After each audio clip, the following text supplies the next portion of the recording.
I'm Joshua Thorpe, a Canadian living in Glasgow, and you can see me here in this video in my Glasgow flat in a kind of layered video portrait.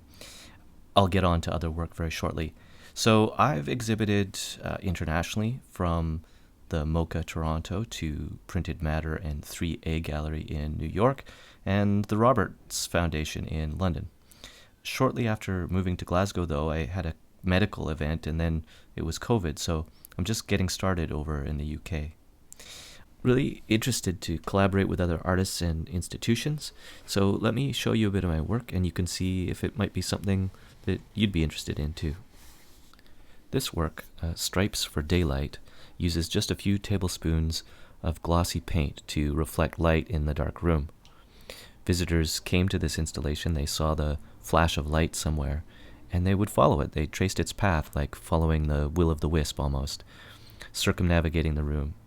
And this almost looked, from a third-party perspective, like a kind of dance, or, there's a bit of slapstick comedy to it almost.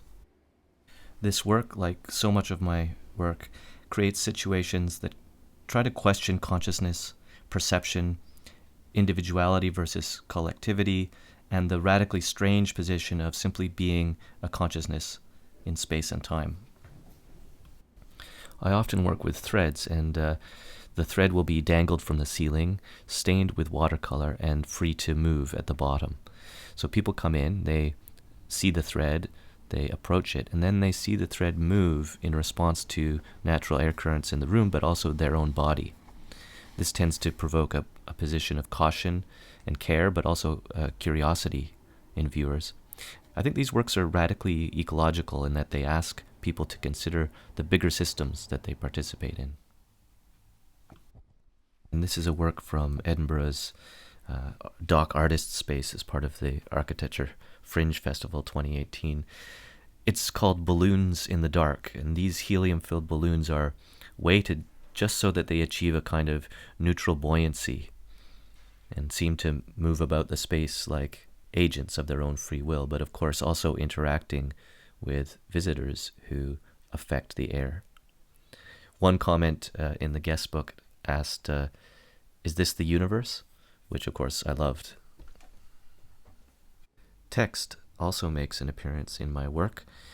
Here's a house museum in Toronto, and I've added poetic texts to the windows. The idea to complicate, layer, and problematize the experience of these types of colonial and patriarchal archives with images of other ecologies or narratives of other organisms.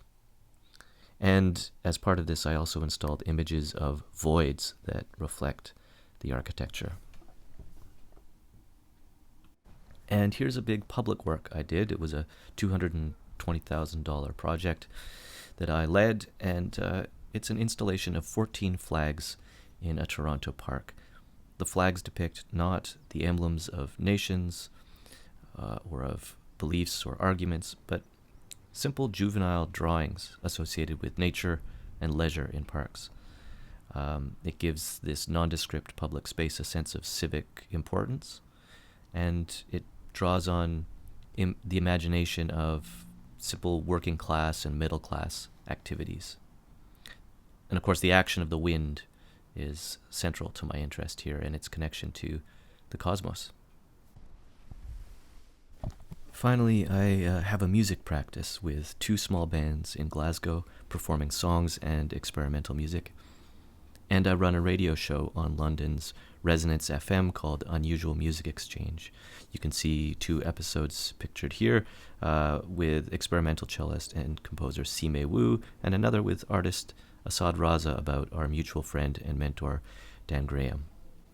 My proposal is simple then. Can we collaborate on something interesting together? Let's figure out something brand new, or something based on what you've seen here today. Do you have an empty room somewhere? A historic museum? Some empty flagpoles, perhaps? Or perhaps you're working with artists that are involved in sound or music, and we could do something involved with the radio program.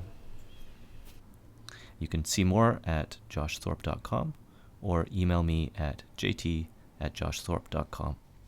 Thank you for your attention, and I hope to speak with you.